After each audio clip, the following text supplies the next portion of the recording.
Салам, менин атым Мирлан. Жакында институтка тапшырып, инженер болуп чыгам. Инженер ардактуу кесип. Алардын колунан эмне деген жолдор салынып, машина, самолеттор чыкпаган. Интернетти, телефонду да тапкан. Ойлоп табуучу инженерлер. Белгилүү ойлоп табуучулардын китептерин көп окуйм. Музейлерин көрсөм, андан да сонун болмок. Чынында ойлоп табуучу болуш оңой эмес. Көп эмгекти талап кылат. Сени эч ким түшүнбөйт. Жада калса жакындарың да. Менин атам военный, апам болсо мугалим. Ушундай тартипти катуу кармаган үй-бүлөдө тарбияланып өстүм. Бул адамдар кандай кылышты, эмне кылышты, кантип жашашты тизип алган жана белгилүү шарттарды түзүп алышкан. Андан да тартипти сүйүшөт жана аны баардык жерде колдонушат. Биздин үйдө да ушундай. Баары орду менен турушу керек. Жада калса чай ичкен чынларыңдын гүлдөрү бир жакты карап турушу керек. Анан да кроватка отурбайбыз. Басып тамак ичпейбиз. Диванга телевизор көрөрдө отурабыз. Креслого болсо апам бир нерсе түйүп жатканда гана отурат. Мен көбүнчө партанын жанындамын. Анткени атенем билим алышың керек дешкен. Биздин үйдө бир гана жандыкка көп нерсе кечиримдүү. Ал атамдын жакшы көргөн мышыгы Мими. Сулуу, чоң, жүндүү. Мими каалаганда, каалаган жеринде уктайт. Анын кылыктарына эч ким унчукпагандыктан мага көп тоскоолдуктарды жаратат. Кандай десеңиздер, мен эс тарткан эле бир нерселерди ойлоп таба берчүмүн. Бала чагымда макрондордон турба чогултуп, машиналарымды бузуп, кайра башка машина ойлоп тапчумун. Ал үчүн атенем дайыма урушуп, атам кайрадан чаштырып, мурунку калыбына келтирчү. Бирок мен аларга таарынчу эмесмин. Качандыр бир кезде мени түшүнүп, жазагандарыма сыймыктанат деп ишенчүмүн. Убакыттын өтүшү менен майда чүйдөлөр жетишпей баштады. Бала бакчада, мектепте окуп баштаганымда көчөдөн досторумдан суурап алып үйгө алып келчүмүн. Апам жаман нерселерди үйгө ташыйсың деп урушуп, эшикке чыгарып таштачу. Менин эң эле таалуу жерим тамакты өтө жакшы көргөнүм. Ачка учурда эч нерсе оюма келбейт. Үйгө болбой эле ар нерсени ташый бергенимден атам таттуулардан бердиртпей салды.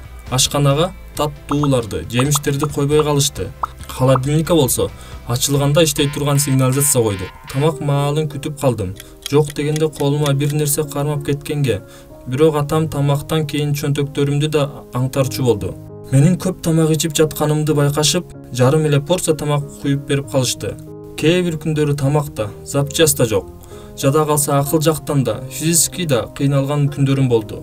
Ал учурда көп окуп, көптөгөн ойлоп табуучулар кыйналганын, аларды эч ким түшүнбөгөнүн билдим.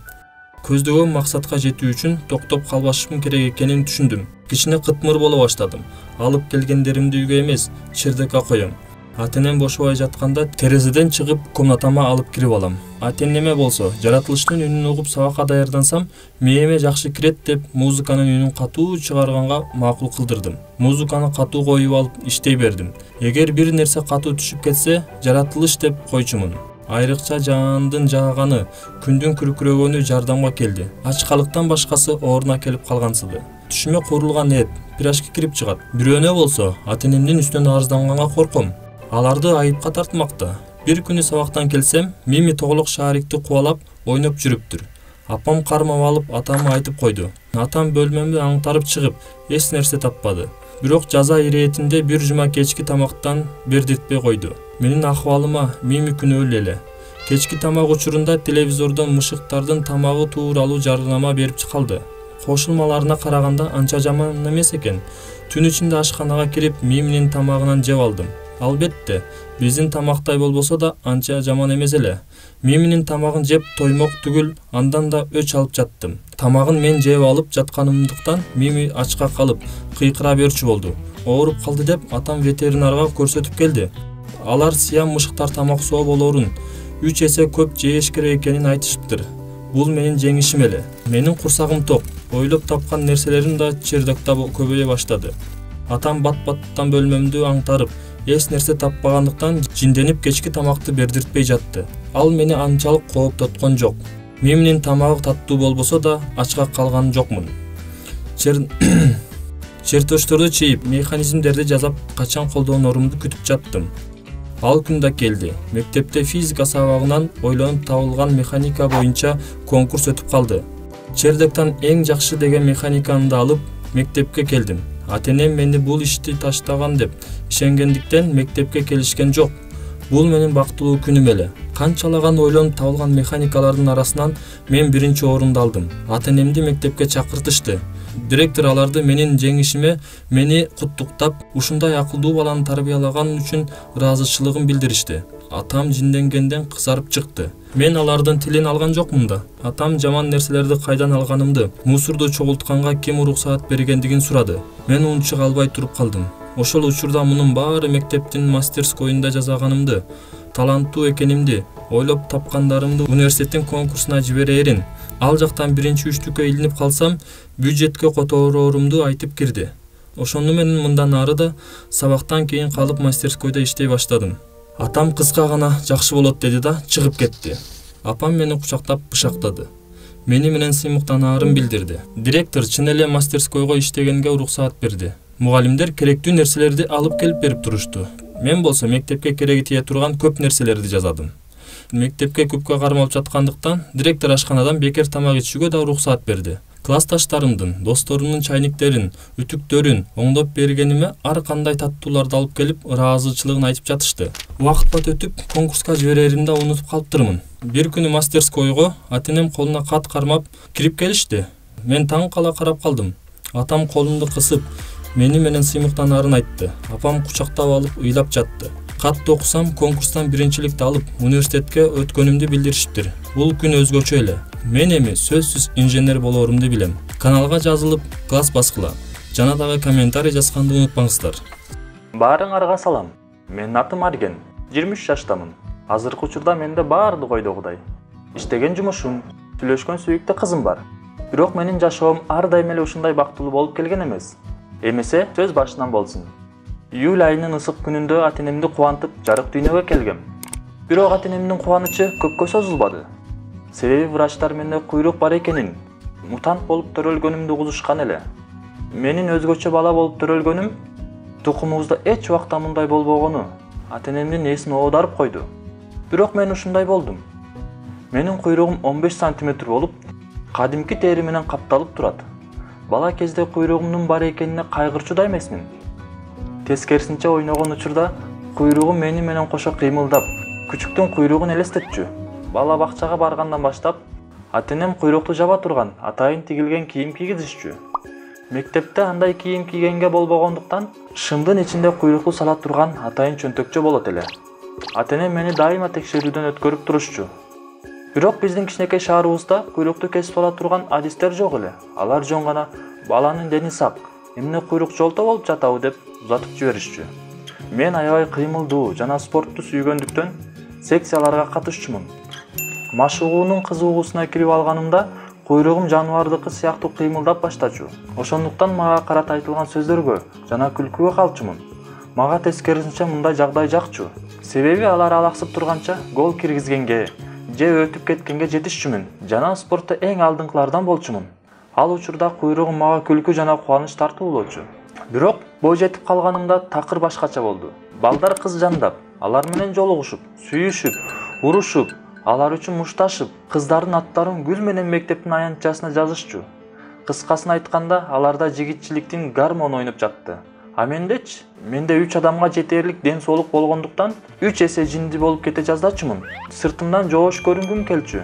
Чачты жазап, модалуу кийинген менен ичимде атылууга даяр вулкан бар эле. 14 жашка келип калганымда кыздарга сөз ыргытып тийишсем, менден жаа бою качышар эле. Мындай мамиле мага оор тийчү. Анткени өзүм теңдүүлөрдүн баарынын сүйлөшкөн кыздары бар эле. Мени болсо оор нерселерди көтөрүүдө жана мектептеги спорттук таймаштарда гана эстешчү. Мен дагы күчтүү сезимдерди каалаган тирүү жанмын да. Бирок ал сезимдердин эч кимге кереги жок эле. Сүйүүгө сарптала турган энергиямды катуу чуркап, аябай ойноп, катуураак согуп, спортко бөлчүмүн. Менин мындай акыбалымды ата-энем байкап, куйрукту алдырып салуу үчүн борборго күчтүү адистерге көрсөтүштү. Ал жактан бардык анализдерди тапшырып, томографиядан да өттүм. Врачтар консилиум өткөрүштү. Жыйынтыгында акылдуу профессор куйрукту кесип салуу болбостугун, тескерисинче өмүргө зыян экенин билдирди. Себеби менин куйругумда жүлүндүн өтө күчтүү борбору жайгашыптыр. Демек, мээден кийин эле экинчи орунда башкы орган куйрук болуп калды. Куйрукту кесип салса, майып болуп калышым же өлүп калышым мүмкүн экен. Эң эле кызыктуусу, менде куйрук бар үчүн иммунитет күчтүү экен. Илим үчүн мени изилдегенге илимий изилдөө институтуна бекер кошушту. Булар мен үчүн маанисиз эле. Ал учурда кыздар менен достошкон жөнөкөй гана бала болгум келген. Окуучулук күндөрүм окуу, спорт болуп көңүлсүз эле. А башкаларда сүйүү, романтика аралашып кызыктуу өтүп жатты. Жаздын бир күнүндө классыбыз менен Бишкек шаарына жакын Аларча тоосуна эс алууга чыктык. Жайык жерди табып, палаталарыбызды орноткондон кийин балдар отун чогултканга, а кыздар болсо гүл тергенге кетишти. Бир маалда кыздардын катуу чочуган кыйкырыгы угулду. Мен түз эле кыздарды көздөй чуркадым. Алыстан Элмира, ал жакта Элмира деп арт жакты колдору менен көрсөтүп, бизди көздөй чуркап келе жаткан кыздарды көрдүк. Мен бактын артынан чуркап чыгып, жерде жаткан классташ кызыма тап берип турган чоң эликти көрдүм. Болгон күчүм менен чуркап барып эликти түрттүм. Бирок ал ордунан козголуп да койгон жок. Бул мурдунан ачуу жыт чыгып, салмагы 500 килограмм боло турган эликтин эркеги болчу. Байкуш Элмира колу менен бетин жаап, тизесин бүгүп отурат. Элик аны 1-2 челип алганга жетишкен окшойт. Курткасы айрылып калыптыр. Элмира кыйкырган да жок. Бул көрүнүштөн менде кандайдыр бир күч пайда болду. Эликтин мойнунан секирип чыгып, аарбайган мүйүзүнөн 2 колдоп кармап, болгон күчүм менен айландыра баштадым. Бирок ал абдан күчтүү болчу. Мойнунун катуулугун айтпа. Мен да карап турбадым. Болгон күчүм менен алыша бердим. Жада калса ырылдап кыйкырыптырмын. Муну кийин классташтарым айтты. Алар да чуркап келип, жакындай албай алыстан карап турушту. Класс жетекчибиз Элмираны тартып алганга жетишти. Мына Айбан экөөбүз жекеме-жеке калдык. Биздин кармашыбыз канчага созулду билбейм. Бирок мен үчүн түбөлүктүүдөй сезилди. Бир убакта тынчтана түштүк. Мага өзүмдүн ырылдаганым, эликтин кышылдап дем алганы угулду. Биз чөптүн үстүндө жаткан элек. Менин колум тырышып, эликтин башы жерде жатты. Бардык окуучуларды класс жетекчибиз артка жиберип, "Аны кое бер да мени көздөй чурка. Менде союл бар. Аны мен кубалайм" деп кыйкырды. Мен өзүмө келип асманды, токойдун четин, коркуп карап турган эликтин жапайы көзүн байкадым. Манжаларымды бошотуп, эликтен секирип түштүм. Бошонгонун сезген элик секирип орунан турду. Ооба, бул өтө чоң эликтин эркеги эле. Бир аз талтайып турган боюнча башын өйдө көтөргөндө мурдунан буркурап буу чыгып жатты. Анын да каны кызып калганы билинип турду. Ошол кезде мугалим союл менен тап берип кыйкырганда элик кыймылга келип, болгон күчү менен токойду көздөй чуркап жок болуп кетти. Мектепте мен жөнүндө абдан катуу сөз болуп жатты. Мен жөнүндө мактоолор шаарыбыздан алыскы аймактарда да айтылып турду. Элмиранын ата-энеси мага ыраазычылыгын билдирип келишиптир. Чынын айтсам, мен өзүмдү баатыр сезип турдум. Тоону томкоруп, ойдон кора турган күчтүү сездим. Жапайы жырткычка каршы турган менин куйругумда толуп турган күчтүү энергиянын күчү эле. Ошол окуядан кийин мени шаарыбызда сыйлап, куйругум тууралуу тамашалабай калышты. Чындыгында мага эми баары бир болуп калган. Бир күнү сабак учурунда директорубуз чакырып калды. Көрсө башка аймактан мен жөнүндө фильм тартуу үчүн журналистка кыз келиптир. Коридорго чыгып, өзүм менен курбалдаш кызга көзүм түштү. Экөөбүздүн ортобузда бир көргөндө эле кандайдыр бир ток менен ургандай учкун пайда болду. Жада калса менин дем алышым токтоп калгандай сезилди. Директор бизди тааныштырып коюп, өзүнүн жумуштары менен шашып кетти. Биз сезимдер менен сүйлөшүп жаткандай көпкө тиктешип турдук. Бул кыз менин адамым экенин жүрөгүмдүн терегинде ишенип турдум. Ошондой эле болду. Айсулуу мени менен жолугуш үчүн атайын келиптир. Анткени ал өзүнүн шаарында эко челлендждин чемпиону жана анда да 10 см куйрук бар экен. Биз кыз жигит болуп жолуга баштадык. Аймагыбыздын улуттук жаратылыштык коргоо комитетинде иштеп, жаныбарларга байкоо жүргүзүп келебиз. Достор, силер да жапайы жандык менен кармашып көрдүңөр беле? Корооңордогу ачуулуу ит мененчи? Эгер сиздерге видео жакса, класс басып, комментарий калтырыңыздар.